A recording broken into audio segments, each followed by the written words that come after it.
Amen. Aman papen Tad kyan na pon pinking Hùng tuam ta Hallelujah Nun kilam dang Bian kilam dang sao Chuman puan pito Chuman puan pito Kay hùng tuam ta Palo chelo Hey Yalo chelo Kasyang cho hong le Na puan ito kisema Halo kisem na shuang man pa Tua bang tekin Tu panong zema Kapasyan of na Oh Hallelujah Aman papen Tagyan na puan pinking Hùng tuam ta Hallelujah Nun kilam da Pian kilam dang sa Tuman puan pito Pen hong tuam ta Hello J-Lo Hey Yellow J-Lo Kasyang cho hong le Tâu pa hoi natin kamutakte Tâu pa hoi natin kamutakte Kamagen so ding zong hilo Laya an so ding zong hilo Lung sim le kato Lung sim le kato Pating hi Aman pa me Hallelujah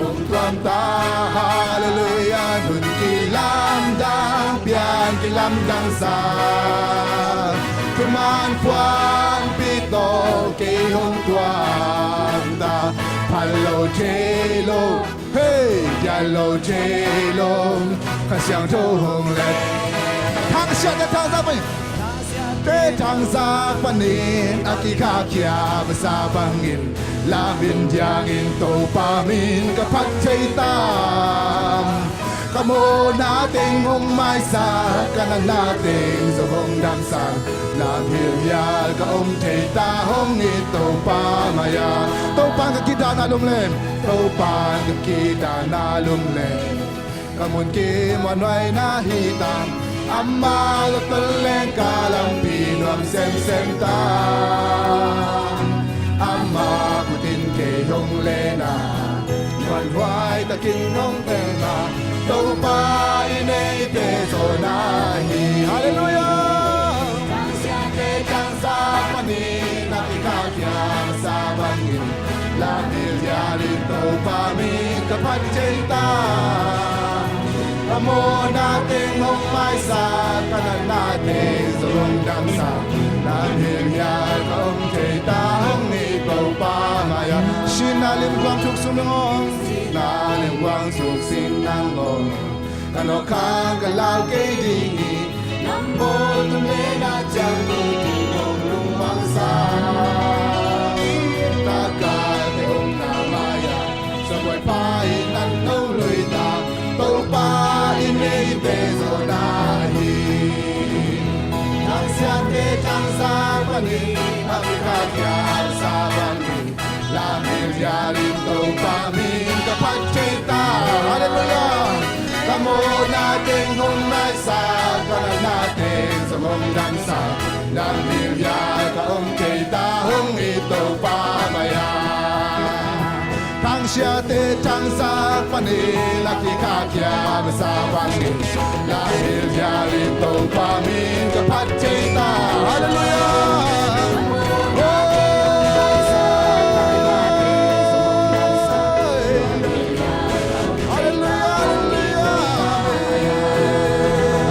Lam ton tung nga kiêu ton pihi Hong lia hong dali Tôn tung pa xian cây sung nung tahi Ang lên na to kêu tua mi tô pa lian berhi Tôn tung cung pi cây sung nung tahi hallelujah Nung tahi dây su cây sung nung tahi Han phung pan dây su châu kỳ kỳ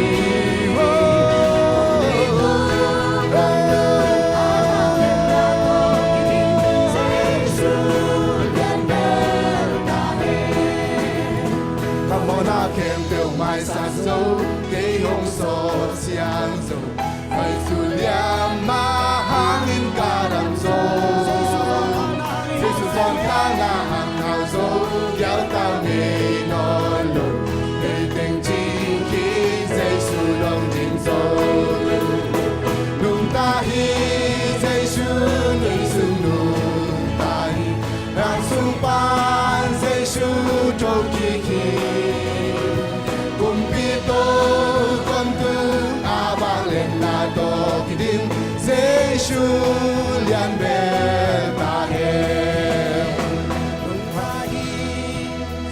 Hallelujah.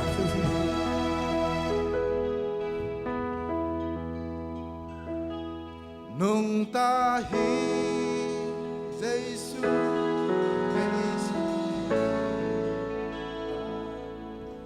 An sung pan Giêsu trong kỳ thi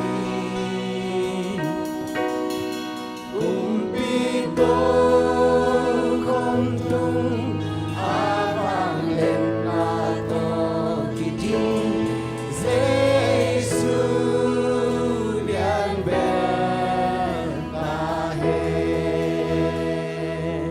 to nung ta Giêsu khat vel lian sang ne ama nung tatak pihi hallelujah aman ayadi yung chef sang natin khat ve ngai sun kikin o anong tan na hangin khat ve gwa zo takin lungdam ko di hiya e nenun tan na sungaman na tamitong chef sakin zo hi amen hallelujah to ang chef saksa natin hang tunin na lungdam ko di hiya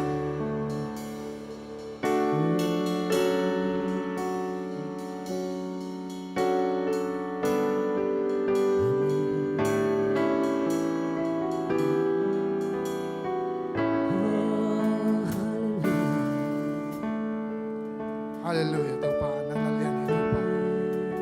Nung saksa natin hangin to pa, kalungudam ito pa. Tunin nang mahangbek man to pa, higang to pa, ading tehing to pa. Nang mahangbekin to pa, ano de tehing to pa. Nang manong sak na hangbekin to, puandesil tehing to pa. Nang manong tuang na hangin to pa, chidam takin da ading tehing to pa. Nang masisanangin daw pa, kamo na kem daw maikin na daw pa. Asidingkim na daw pa, nang man daw pa, nung tatsyan na daw pa. Wow daw pa, doon kunutan na nung ngasang man daw pa. Tulito daw pa, nang maong liya sa kong daw pa. Nang maong laang sangong daw pa. Nang maong laang sangong daw pa. O daw pa, nang mapating kilometer daw pa. Pato din pating kilometer daw pa. Kalung sim khem pe to nang mapato ka khusyang to teo lam ton to pa nang mang patoy no nong inatel yan ito pa nong happy nate kiching igawan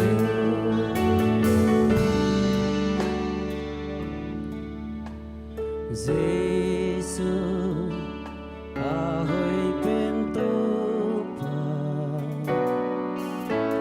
Giêsu landang pa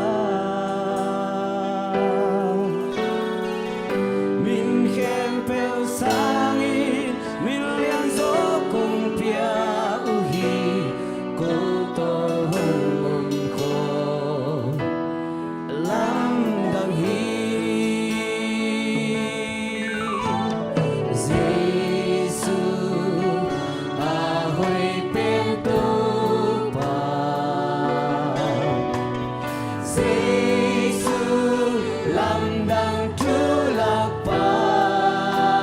ฮ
Kabon natin lamdang ito pa.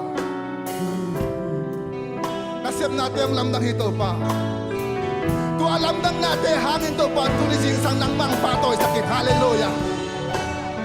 Wow, nasip natin hangin to pa tu nang mang patoy sakit to pa. Kasyang to.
Palong namong.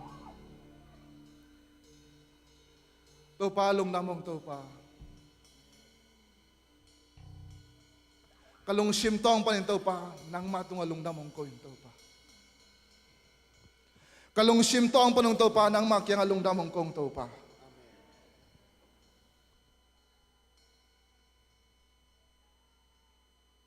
Kasi invite you no home saki. Hallelujah. Kalkasong kempe ito pa nang man. Kasip na kabon natin ito pa naman gwalzo na nung piyay. Lungdamong ito pa. Si tena tambit ito kipak sa katunizing sa ito pa nang mamin siyang ito patay din ibang ite. Huno ila hun kilom te nung nga sa man ito pa kalungudam ito pa. Ito pa siya ni mintan alipa ito na tangton tung tayo. Ito pa siya ni vanglet na kempe tangton tung tayo. Hallelujah. Tuhun siyang nung kitwa piyong kalungudami. Tunizing sang dong to pa nang manungumpi nate kalungudami to pa. Mimalki mading to pa at siyang lang hunding kempe zong to pa nang man. Oh, kasakya ding late zong kanga iding utula late to pa nang man. Tatak umisak niya tayo. Zay shumito lungdam ko ang kiyang to pa pa siya no. Amen.